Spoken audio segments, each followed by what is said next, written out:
Well, happy Reformation Day, or Dia de los Muertos, or the day after Halloween, whichever thing you celebrate.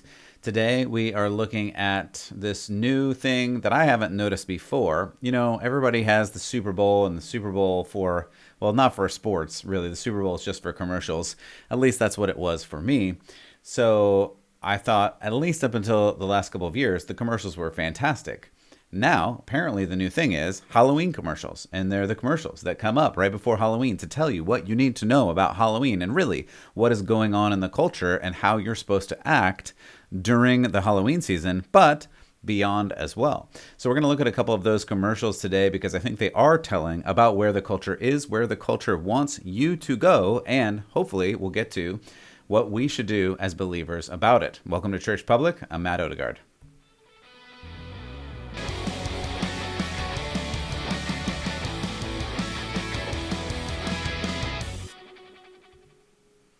Well, again, welcome to Church Public. Thank you so much for joining me here today. You can check out more of the episodes at churchpublic.com. And of course, you can subscribe and like and give reviews at all of the podcast platforms. I really appreciate that. If you like it or you hate it, just give me a 5-star review because that will help. No, at any rate, I just really appreciate you tuning in today because this is a listener-supported endeavor, and I'm just trying to get the most information out there that cuts through some of the wacky information that's out there, because information is at the ultimate amount you can find at any moment, but wisdom is in short supply, and I want to help you with some wisdom. You don't even have to take my word for it, because I'm always going to come back to the Bible, what the Bible has to say about these things, because we need to find our hope in God alone and figure out how to survive this world through it. So again, thanks for choosing Church Public. And let's get started today. So we're looking at Halloween commercials. I can freely admit that I am not very sporty. Admittedly, I grew up on the music side of life. I didn't play team sports. I didn't watch sports. I don't know much about the sporty things. It has been something that people make fun of me for a long, long time, and it doesn't bother me if you make fun of me for that. That's fine. So I didn't watch sports. I didn't play sports. I don't know about very many sports. But there was one thing in the sports world, in the sports universe, that I really enjoyed doing as a child and into adult life, and that was going to Super Bowl parties. As the only extroverted person in my family, this gave me a chance to hang out and laugh with other loud people, loud humans. I tend to be a loud human. I tend to laugh really loud. People have literally jumped in fright because apparently I laugh really loud. You can talk to my family and friends about that. But at these Super Bowl parties, it's okay if I'm loud. And it's okay if I like great snacks, because I don't know about you, but I like great snacks. And Super Bowls tended to have the great snacks, those Super Bowl parties. And of course, here's where I'm getting to, laugh at the really funny commercials. Super Bowls used to be the place in the whole year where you go for the best commercials, like the classic Wendy's, "Where's the beef" commercial. I mean, I still quote that. My kids have no idea what I'm talking about, but it's funny to me, at least. There's the Office Linebacker. You might remember that one.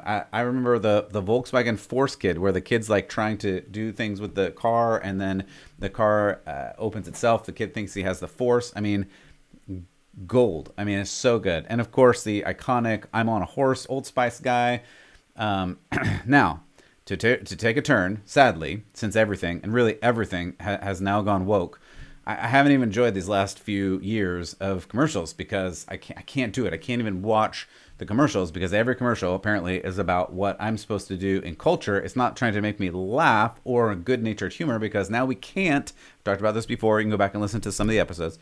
You cannot laugh at anything anymore because laughing is offensive, because then you're making fun of something. And of course, we can't make fun of things. And that, as a person who I've mentioned several times today, that I really like to laugh, this just drives me insane. But now, apparently, and I missed this trend. I don't know where this trend came from, but apparently this is the new trend.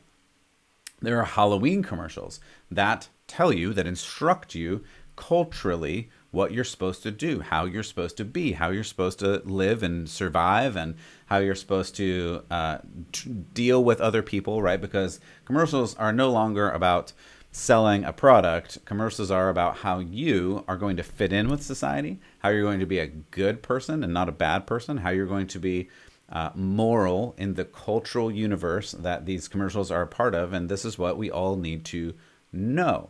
And that's why commercials are important today. And generally, commercials wouldn't be that important because there's commercials and who cares. But I found two, and I came across these right before Halloween and didn't get a chance to talk about them then. But I think it's still appropriate, especially for one of them that it is. Today is, if you're watching this on November 1st, the Dia de los Muertos. It's the first celebration. It's the Day of the Dead. It originated in Mexico, actually originated with the Aztecs. I'm not going to get into the history of it. It doesn't really matter. There's a bunch of what do I say, theology about it that I'm not going to get into either. I don't want to bore you with the theology of other religions at this moment. I will suffice to say that the Dia de los Muertos is not Christian. The general idea is that your dead relatives visit you one day a year, and you prepare for them, you feast with them, you do all these things, and it sounds like it kind of has something in common with All Saints Day, which is the more Christian holiday of these that also is today, that you celebrate the people, the saints, the heroes of the faith of Christianity who have done really good things to promote Christianity. And that actually is a good thing. But the Christians don't believe that the saints come back to you and visit you on that day. So again, there's some things that are parallel in terms of venerating those that have gone before, and there are things that just diverge into oblivion of being visited by ghosts and spirits that we don't want to go into. And just as a 30-second caveat on Halloween, I don't love Halloween. I will be very honest about that. I love Christmas. I love Easter. And people can say, well, all three have pagan roots. And that is in some sense true. They all have pagan things that are tied into them. But Easter, for instance, is solely about, now, though it has other things in it, and I'm not talking bunnies and chocolate eggs and things like that. Easter, from a Christian perspective, is solely about the resurrection of Jesus Christ that gives us new life. And Christmas, though it has some weird pagan things, Christmas trees, like whatever, you can talk about those. I don't really, it doesn't really bother me that because we live in the world, so we have to, in some sense, live in the world. That's just true. But Christmas is solely about the birth of Jesus Christ, who is our Savior, and the celebration of that. Halloween, though you can, and it really does point, it is a contraction of All Hallows Eve, Halloween, because you're supposed to go to Reformation, or not Reformation Day. I'm back in Reformation Day. All Saints Day, though Reformation Day is a part of it too. I'm not going to get into that today. There's too many theological things. I've talked about this too long already, more than I wanted to. But there's no redeeming quality here for Halloween. There just isn't. It had, from the Charlie Brown Peanuts. This is Halloween, it's the Great Pumpkin, Charlie Brown. Like, we're so far beyond that, where I just walking around my neighborhood, like the ghouls and ghosts and skeletons and dead things and demons, and like to do anything with that, just it has to me no redeeming value. Now, to dress up your child like a hero or something, I don't have a problem with that. If they want to eat candy, I don't have a problem with that. Fine, whatever.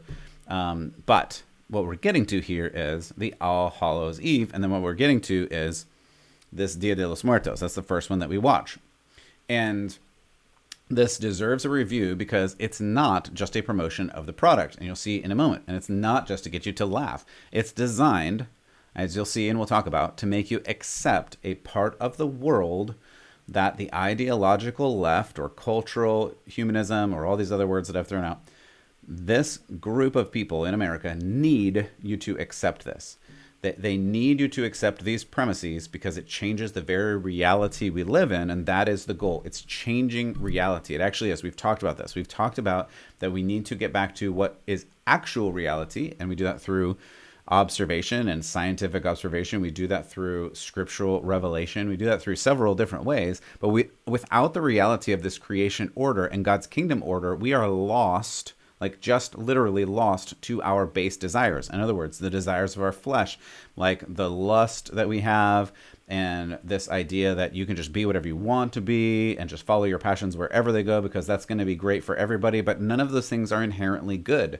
They don't lead to good places. In fact, again, It's an inversion of the biblical order. We see several times in Scripture from Jesus, Paul, and others, Peter, James, that when you follow your base desires to their end, you are not actually free, as this culture is saying. You become a slave to them.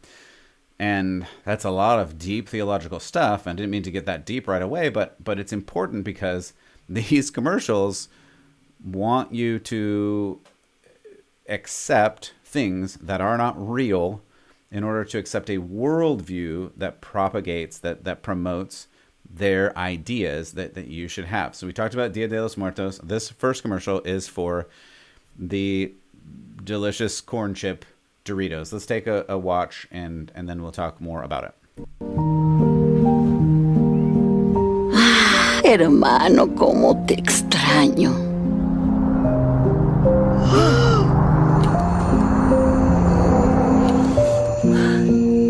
¡Oh! ¡Tío Alberto! ¡Qué sorpresa! ¿Qué hubo, familia? ¿Cómo están? Alberto. ¿Quién es él? Es Mario, mi pareja.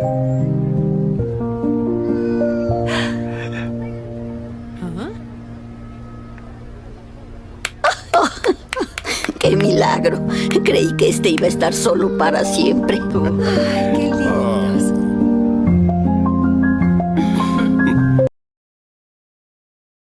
And that's the end of that scene. So again, this is about Doritos. So if you, I realize some of you are just listening. So if you're just listening and you miss some of that, this old lady who is the sister, apparently of a dead departed brother, the brother comes out as a ghost in the Dia de los Muertos, and then the brother's partner comes out in as well, and most of the family just gasps and has a shocked view. And then the sweet old sister, Hermana, just says, "Oh, it's a miracle. I thought you'd be alone forever." So here's the cultural issue.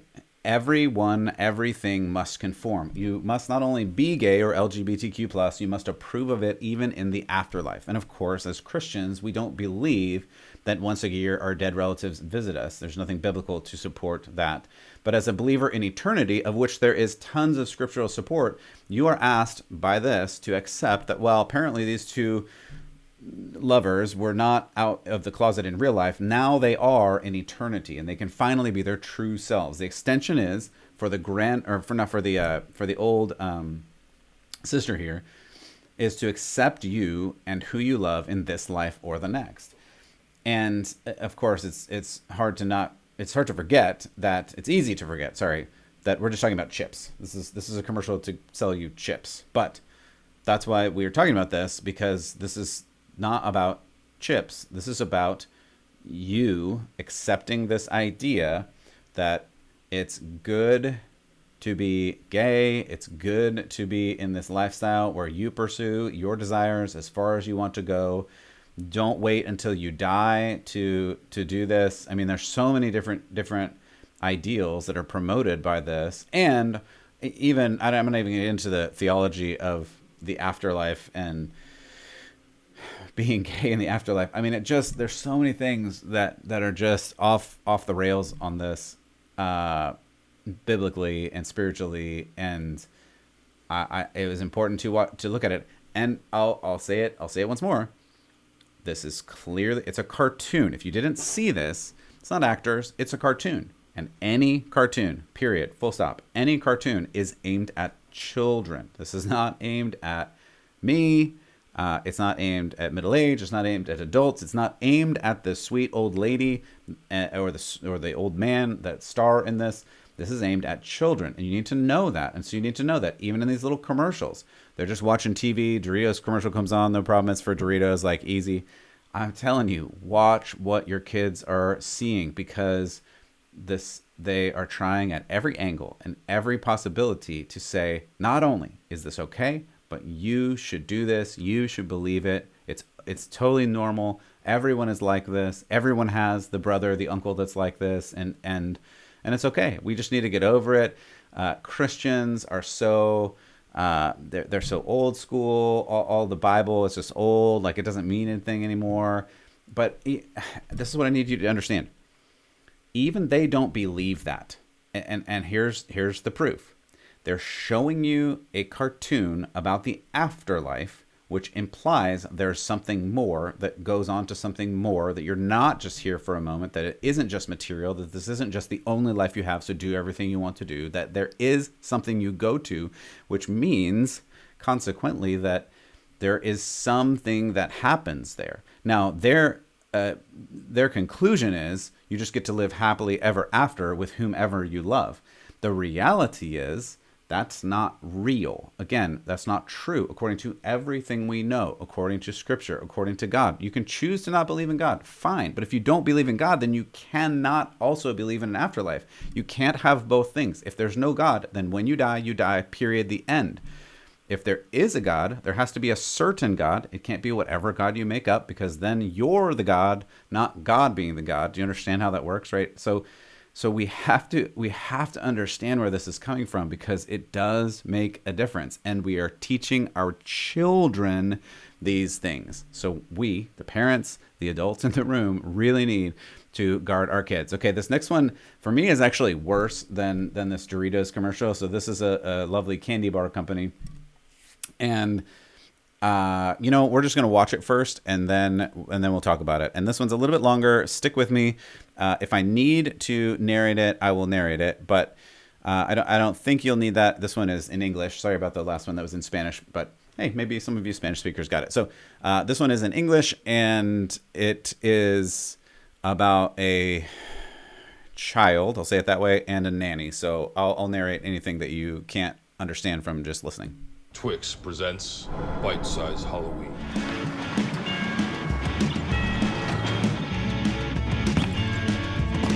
Okay, so this nanny pulls up to the door. Little person in a princess dress sitting on the floor. Nanny pulls up. She's dressed as a goth witch. I'm your new nanny. The hat, the black lipstick, everything. And then it's that she said, "I'm your nanny. I don't need a nanny." Your parents seem to think you do. And she magically appears in the house after he closed the door. What's your favorite color? Black. Other than black. Oh, charcoal.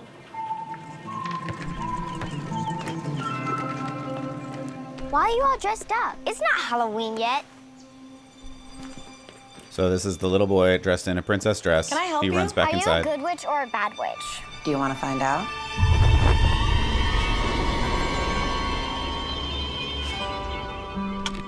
You buckled? I'm still wearing my princess dress. Do you want to wear it? He nods yes. Okay.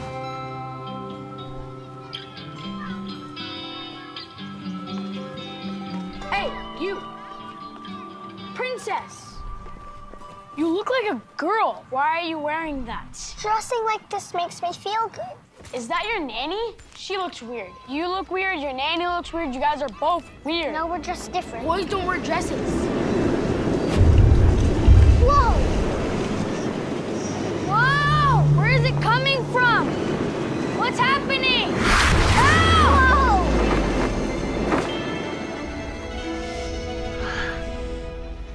We should go. Will he come back? Yeah, probably. Come on. Okay, so I stopped talking because I just wanted you to hear the end of that. So if you didn't see it, what happens is this little boy comes up. He's wearing a cape, right? Everybody else, there is a little boy wearing a princess dress. There's the nanny / witch, who apparently has wind powers.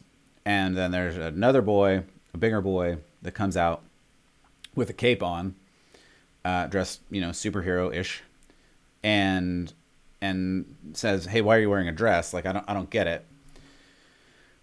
And so the nanny / witch creates some wind power and literally creates a gust of wind, and the boy wearing the cape disappears, gets blown away off the screen, and the cape settles down and falls to the ground. And that's where you hear the line like, "Is he coming back?" And the nanny / witch says, "Probably?" ? So like there's so much going on here, and we could talk about for a while. I'll try to sum it up quickly. And by the way, shout out to the Twitter account Libs of TikTok for compiling those videos. Yeah. So first of all, I've talked about this before. Witches are not okay. Like again, you think it's just fun and silly, but dark forces are not something to be trifled with. If you believe that you are stronger than the dark forces that have been around since the beginning of time, I would say you should reevaluate that position. But the biggest thing here, of course, is the little boy dressed up like a princess and the witch nanny who says, if you want to dress like that, go ahead, be yourself. It's totally normal. Like, this is what you need to do. And yeah, you might be a boy, but you're probably a girl because science, or because you feel like it, or something. Again, this is the problem where we're trying to, the culture is trying to remake reality. And they're trying to reshape it in the image that they want. And they are saying, you must agree. It's not say, you be you, go do whatever you want as long as it's not hurting anybody, which is the libertarian view that you've heard for a while, which I think actually becomes more problematic as you unfold that. But it's, no, you not only have to say, I can be whatever I want to be, but you have to accept it and you have to celebrate it. And if you say anything about it, according to this video, and this is what they're telling you, we're going to make you disappear. And this is what's actually happening. That's why this video is so important to watch and to understand. Again, this is addressed at kids. It's a candy, so it's not for you. It's not for my age. It's not for the old people. It's for kids. This video is for kids to make them feel better about wanting to dress up like something else and be something else. I'm not talking about imagination and pretend. I'm talking about literally physically a boy becoming a girl, because that's what we're told you can do now. And the problem here is, again, making people disappear. We've seen on social media all over the place, and I'm just waiting for my turn to come, like that people disappear off social media. If you say the wrong things, if you do the wrong things, if you don't go with culture, you cannot exist in these places. And they're telling you right out, straight through this really well-produced video, this is what is going to happen to you if you think you're the hero wearing the cape. I'm telling you, this video saying you're not the hero, and we're going to make you disappear. And this is, I mean, not only like child abuse in the form of telling a poor young kid that they're something that they are not and can never be, but it is promoting violence. This is literally promoting violence, because and we've been told, just to back up, we've been told reliably that silence is violence. If you don't say anything, you're a racist or you're bad or whatever. Words are violence. Go to any college campus. If you say the wrong thing, that is literally a hate crime. You can be prosecuted for violence. This is not, I'm not making this up. It's not hyperbole. If you say the wrong thing on a college campus, and certain college campuses, you will be prosecuted for violent actions. Words are violence. But we're also told that actual rioting, burning, looting is not violence. That's just a peaceful protest. Here we're told that magical violence, actual violence against an oppressor, the white hero-caped boy, is acceptable and should be even cheered on. And we're told that the boy implicitly may never even come back. They may be gone forever. This goal, like the first video, the Doritos video, is to make acceptable that which is not natural. This lie that a man is a man and a woman is a woman, and you can't actually change that. These are the things that this culture, this media is promoting and saying. You must agree with this, or you cannot exist in society. You cannot exist on social media. You shouldn't question it. You should just accept it. You should celebrate it. And anybody who disagrees with that is, it's not just a disagreement. It's not just intellectual. It's not just personal choices. It's you become an evil person. You are an oppressor. You must be stopped. You must be disappeared. You must be destroyed or vanished from existence. This is what this kids' candy video is telling you. And of course, this isn't new. In 2019, the razor company Gillette had a dad teaching his daughter, who wanted to be a boy, how to shave. And of course, that video ironically ends with the company's tagline, "The best a man can get," which is something.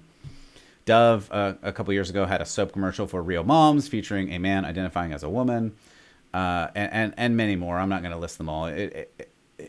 The scale is not important. What's important is we understand this is the goal. This is what the culture is going for, and they want, like, what I was kind of surprised with here. I'll show you this article is this is what the culture wanted to say about Halloween, and I wanted to get this out before Halloween, and I didn't, and it really doesn't matter because it doesn't stop with Halloween, and that's the baseline is this is now, I guess, and forever the way that things are going. So this is a Vogue article, and the article is titled "How Dressing Up for Halloween Helped Me Embrace My Trans Identity." I think I have a clip here. So this is just the article in Vogue magazine just a few days ago.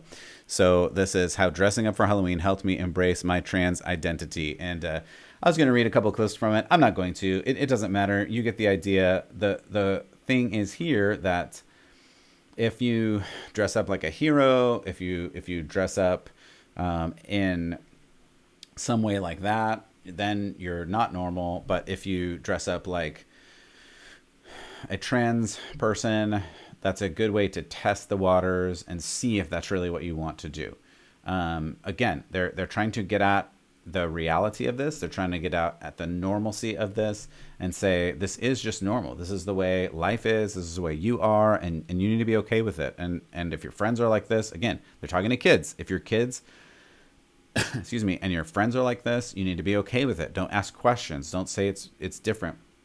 Just say, oh yeah, this is how things are. And that's the thing here. So what I want to do is I want to end with a Bible passage. There's a lot I could have chosen from. This is just the one that I grabbed because I think this gives us a place to go forward. Because in no way am I saying like that you should meet this with anger or hostility. And hopefully you're not hearing that from me, because my heart breaks for this. That's really where I'm coming from. My heart is broken because I don't want people to hurt, and I really have that inside of me.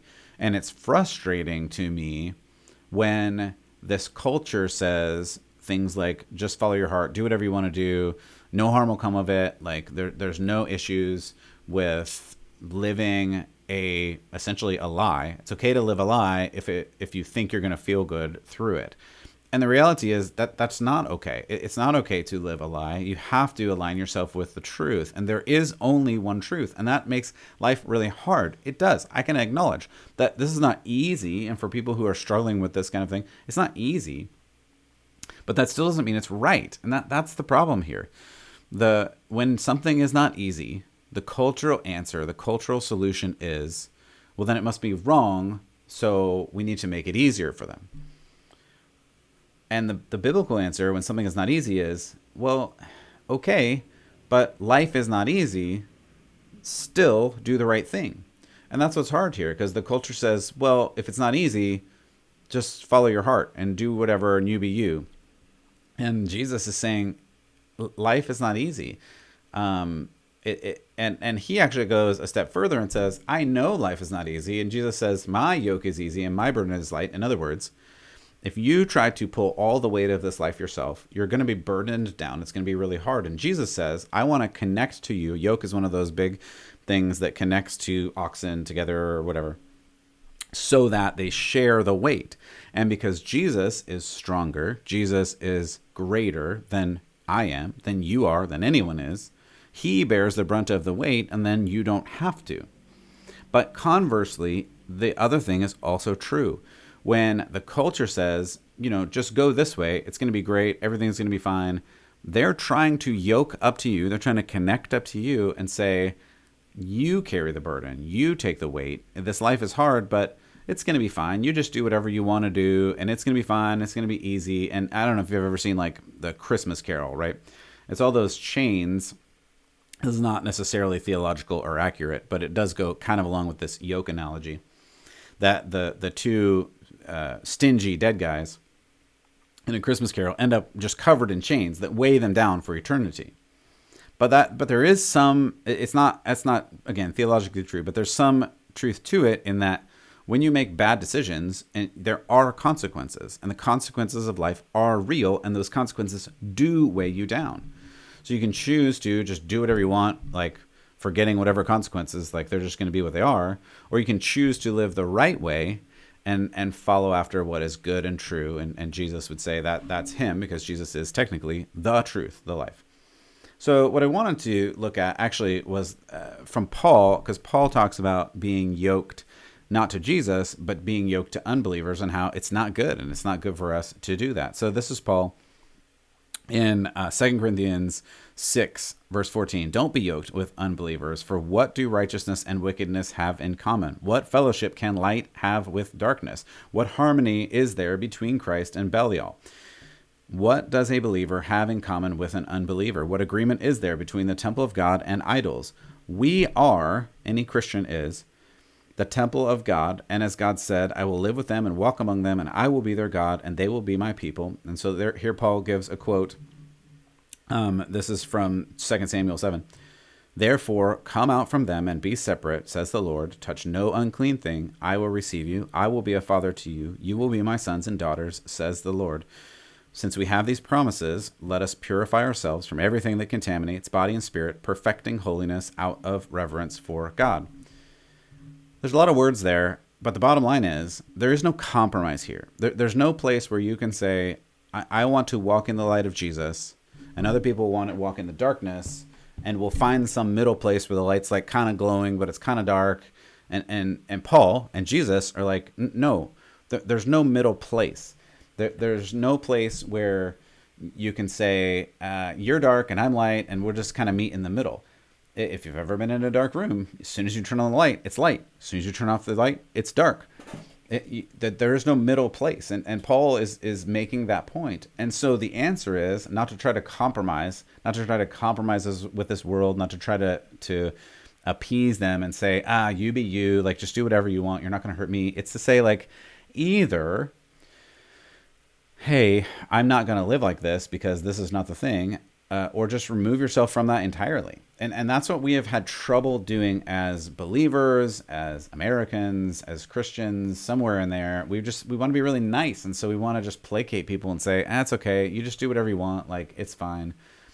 But we still connect. We still hang out. We still do these things. And Paul is saying, like, we have to draw a line somewhere. Like, we not to be rude, not to be mean, but to actually love them. When we're saying love your neighbor, by supporting things that are just not real, just not true, and anti-Christian, like against Christ, against the scriptures, against what we're told and how we're supposed to be.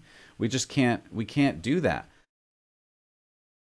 We have to find ways to live in this world, but not be like the world. And more often than not, as I see believers, they look more like the world than they'd look like believers. And this is a bad example, and it's a bad road. And we get pulled down from that. We rarely pull other people up. We need to go in and say, this is the truth. These are the true things. And we need to live by the truth, as I've said before. And again, as Alexander Solzhenitsyn said, don't live by lies. Live not by lies. We have to see what lies are and then live according to the truth. Identify the lies and live by the truth. And that's why these two, like, kind of ridiculous commercials are important, because these are the lies that are being told to us, to our children, and we need to identify them. We need to point them out and then choose to live in the truth, and not to be yoked, to be associated with people who are trying to live in these ways that are just not true. And again, grace and love, we have to be filled with these things. We cannot be rude. We cannot be mean. Those are not biblical values. Those are not Christ-like values. But we also don't have to accept lies. We just don't. And more often than not, I'm seeing people accept these lies and just saying, like, oh, it's fine. It'll be fine. Nothing will happen. This will blow over. Like, recreating the whole family. Like, that's fine. Nothing's gonna affect my family until it does. Until your child going to a school where they teach these things, watching TV where you learn these things, watching on social media where they're indoctrinating these things, and then all of a sudden they say, your little boy says, oh, I'm a girl now. That's how we get there, because we haven't appropriately separated things out. And again, you don't have full control over your children, but you can and should continue to have these kinds of conversations and do the best you can to follow God yourself with all your heart and soul and mind and strength, and lead your families in the best way that you can. I know it's not easy, but it is what we're called to do. And I pray that you're able to do that more and more as we see the day approaching and as we follow after Jesus. God bless as always, and keep the faith.